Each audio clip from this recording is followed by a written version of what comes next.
በ18 አባ አውስጣቴዎስ ጻድቅ።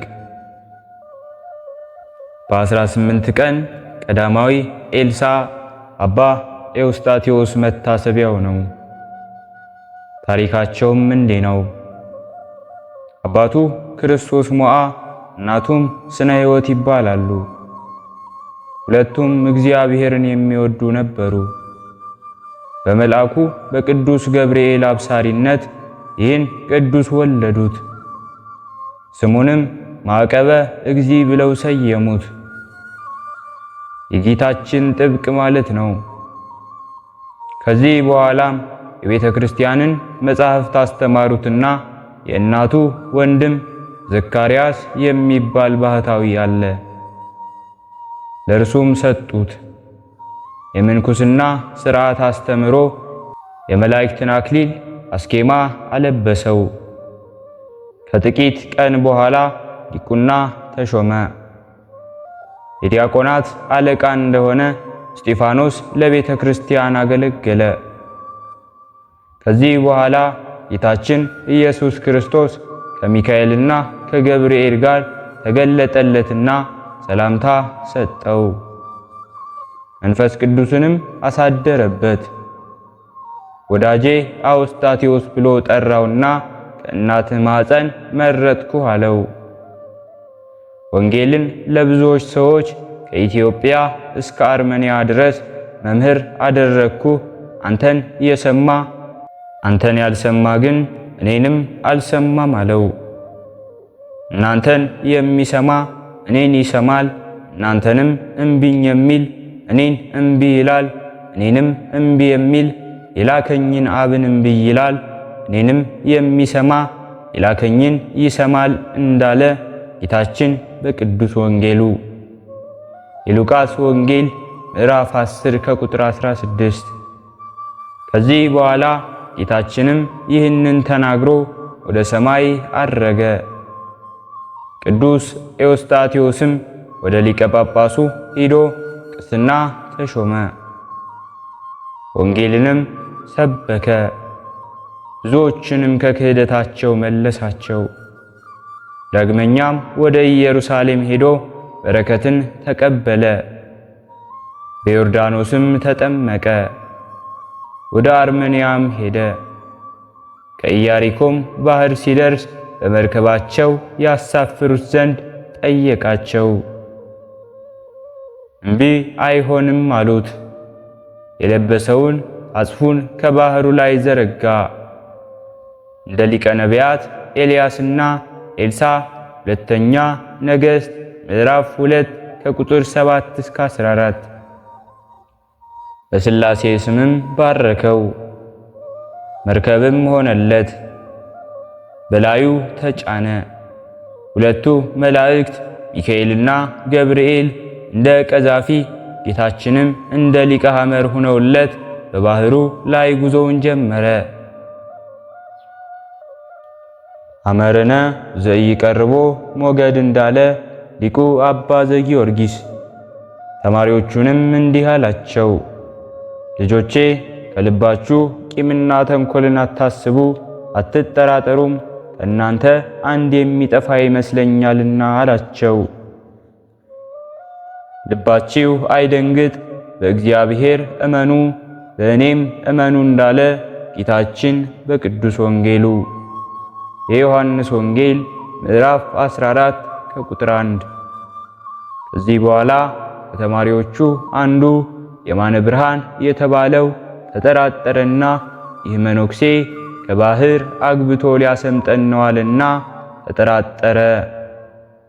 ወዲያውኑ ከተሳፈረበት አጽፍ የመርፌ ቀዳዳ የሚያህል ነበረው። በዚያ ሾልኮ ወደቀና ሰጠመ። እነርሱም በእግዚአብሔር ፈቃድ ተሻግረው ወደ አርመንያ አገር ደረሱ። አባታችን ኤዎስጣቴዎስም አንድስ እስከሆኑ ድረስ የአርሜንያ ሰዎችን አስተማራቸው። ከዚህ በኋላ ዕረፍቱ ደርሶ ጌታችን ተገለጠለትና ስሙን በበጎ ነገር ለሚጠራ መንግሥተ ሰማያትን አወርሰዋለሁ አለ። ባረፈም ጊዜ ጳጳሳቱና ካህናቱ በክብር ገንዘው በሰማዕቱ በቅዱስ መርምህና ቤተ ክርስቲያን ውስጥ ቀበሩት።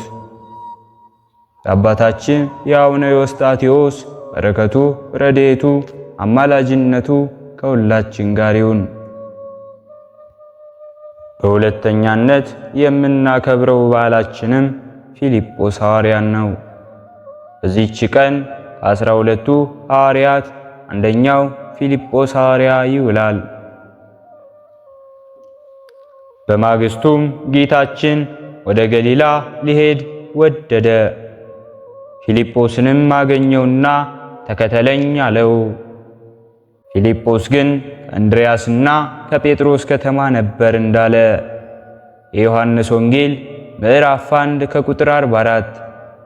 ሐዋርያት ለማስተማር የሚሄዱበትን ሀገር በዕጣ አውቀው ስለሚሄዱ ዕጣ በተጣለ ጊዜ ለፊልጶስ አፍራቂያ ደረሰው። የአፍራቂያ ሰዎችን በክርስቶስ አስተምህሮ እግዚአብሔርን ወደ ማወቅ መለሳቸው። ወደ ሌላ አገርም ሄዶ አስተማረ፣ ብዙዎችንም አሳመናቸው። የሐዋርያት ሥራ ምዕራፍ 8 ከቁጥር 26። ያላመኑትም ቅዱስ ፊልጶስን ይዘው አሰሩት፣ ብዙ ስቃይንም አሰቃዩት። እርሱም ይስቅባቸውና ከዘላለም ሕይወት ለምን ትርቃላችሁ ይላቸው ነበር። ተስፋ አልቆረጠም ነበር። ስለ ስሜም በሰው ሁሉ ዘንድ የተጠላችሁ ትሆናላችሁ፣ እስከ ፍጻሜ የሚታገስ ግን እርሱ ይድናል ያለውን የወንጌል ቃል በማሰብ ማቴዎስ ምዕራፍ 10 ከቁጥር 22። እርሱ ግን ብዙ ካሰቃዩት በኋላ ዘቅዝቀው ሰቀሉት። ነፍሱንም በእግዚአብሔር እጅ ሰጠ። ጌታ የምሕረት ቃል ኪዳን ሰጠውና በሰላም አረፈ። ሥጋውንም በእሳት ሊያቃጥሉ በወደዱ ጊዜ የእግዚአብሔር መልአክ ከእጃቸው ነጠቃቸው። እነርሱም ወደ እርሱ እየተመለከቱ ወስዶ ኢየሩሳሌም አግብቶ በዚያ ሰወረው። ይህንንም ተአምር አይተው ሁሉም በታላቅ ድምፅ ጮኹ፣ የቅዱስ ፊልጶስ አምላክ ታላቅ ነው እያሉ አደነቁ። አሰቃይተውም ስለገደሉት ተጸጸቱ፣ አሰቡም፣ በጌታችንም አመኑ። የፊልጶስንም ሥጋ ይመልስላቸው ዘንድ እግዚአብሔርን ለመኑት። ሰውን የሚወድ ቸር ይቅር ባይ ጌታችንም ልመናቸውን ተቀብሎ ፊልጶስን መለሰላቸው። እጅግም ተደሰቱ። ሁሉም ወደ ጌታችን ኢየሱስ ክርስቶስ ገቡ። ከሐዋርያው ፊልጶስም ሥጋ ታላላቅ ታምራቶች ተገለጡ። በታላቅ ክብርም ገነዙትና በዚያ ቀበሩት። ጸሎቱ፣ በረከቱ፣ አማላጅነቱ ከሁላችን ጋር ትሁን። በሦስተኛነት የምናከብረው በዓላችንም የዘብዴዎስ ልጅ የወንጌላዊ ዮሐንስ ወንድም ሐዋርያው ያዕቆብ በዚች ቀን ይውላል። ወያዕቆብ ወልደ ዘብዴዎስ ወዮሐንስ እሁሁ የዘብዴዎስ ልጅ ያዕቆብም ወንድሙን ዮሐንስን እንዳለ የማቴዎስ ወንጌል ምዕራፍ 10 ከቁጥር 3። ታሪኩም እንዲህ ነው። ይህም በእስያ አገር ገብቶ ወንጌልን ካስተማረ በኋላ ወደ ተበተኑ ወደ 12ቱ ነገድ መጣ። እነርሱም አንድ አምላክን የሚያመልኩ አልነበሩም፣ ጣዖትን የሚያመልኩ ነበሩ እንጂ። ያዕቆብ ግን ወደ እርሳቸው በደረሰ ጊዜ የሀገራቸውን ቋንቋ ሰበከላቸው። የፍጥረትን ቋንቋ እግዚአብሔር ገልጾለታልና። የሚያውቀውም የሰውና የእንስሳትን እንዲሁም የአዕዋፍን ቋንቋ ሁሉ ነበር እንጂ። በውስጣቸውም በሰበከ ጊዜ የከፋ ሥራቸውን ትተው በጌታችን በኢየሱስ ክርስቶስ አመኑ። ያዕቆብም ትምህርቱን ስለተቀበሉት እጅግ ወደዳቸው። በአብ በወልድ በመንፈስ ቅዱስ ስም አጠመቃቸው። ወንዘ ታጠምቅዎሙ በሉ በስመ አብ ወወልድ ወመንፈስ ቅዱስ ሂዱና በአብ በወልድ በመንፈስ ቅዱስ ስም እያጠመቃችሁ አሕዛብን አስተምሩ እንዳለ ጌታችን ኢየሱስ ክርስቶስ በቅዱስ ወንጌሉ። የማቴዎስ ወንጌል ምዕራፍ 28 ከቁጥር 19። ቤተ ክርስቲያንንም ሰራላቸው። ለቤተ ክርስቲያንም መባ እንዲሰጡ አስተማራቸው። ከዚህ በኋላ ሄሮድስ ንጉሥ ቅዱስ ያዕቆብን ለቤተ ክርስቲያን መባ ይሰጥ ዘንድ ማስተማሩን በሰማ ጊዜ እጅግ ተቆጣ። ጭፍራ ልኮም አስመጣውና ለሕዝቡ ቤተ ክርስቲያን የምትሰራላቸው የምታጠምቃቸው አንተ ነህ አለው። እርሱም አዎ እኔ ነኝ አለው። ያን ጊዜም ተቆጥቶ አንገቱን በሰይፍ አስቆረጠው።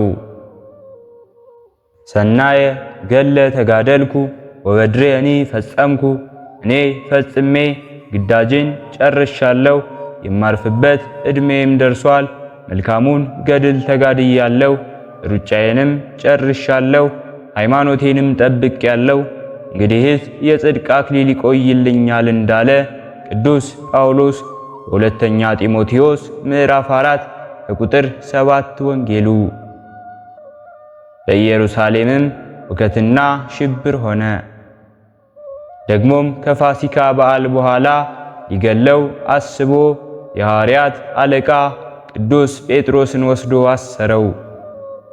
የእግዚአብሔር መልአክም ሄሮድስን ቀሰፈው።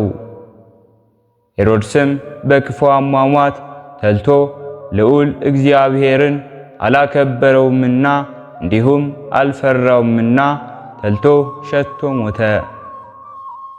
ግብረ ሐዋርያት ምዕራፍ 12 ከቁጥር 22 እስከ 24። የቅዱስ ያዕቆብ ሥጋ ምዕመናን ወሰዱት፣ በክብር ገንዘውም ቤተ መቅደስ ውስጥ ቀበሩት።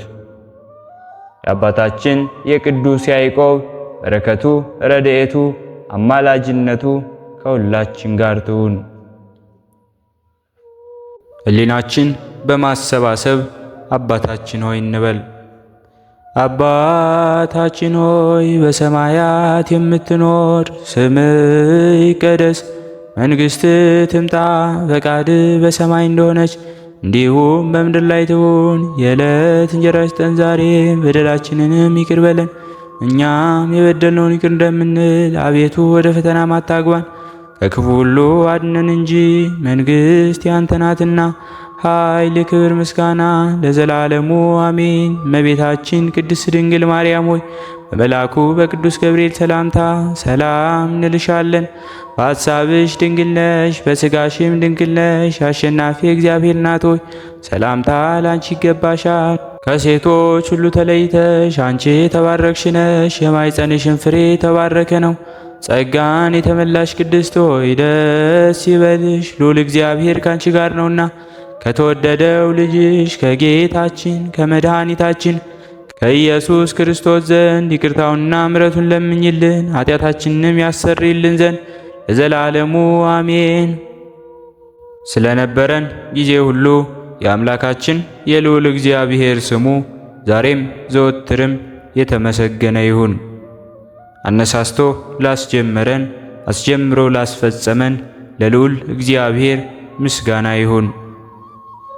ውድ የሃይማኖት ሚዲያ ተከታታዮች ከዚህ በላይ እንድንሰራ አገልግሎቱ በሰፊው ይሰጥ ዘንድ በሀገር ውስጥም በሀገር ውጭም ያላችሁ ይህንን መንፈሳዊ ቻናል ላይክ፣ ሰብስክራይብ፣ ሼር በማድረግ ድጋፋችሁን ታሳዩን ዘንድ በትህትና እንጠይቃለን። ያላችሁን ሐሳብ አስተያየት በኮሜንታችን ስር ላይ አስቀምጡልን። ወስብሐት ለእግዚአብሔር ወለወላዲቱ ድንግል ወለመስቀሉ ክቡር። ይቆየን።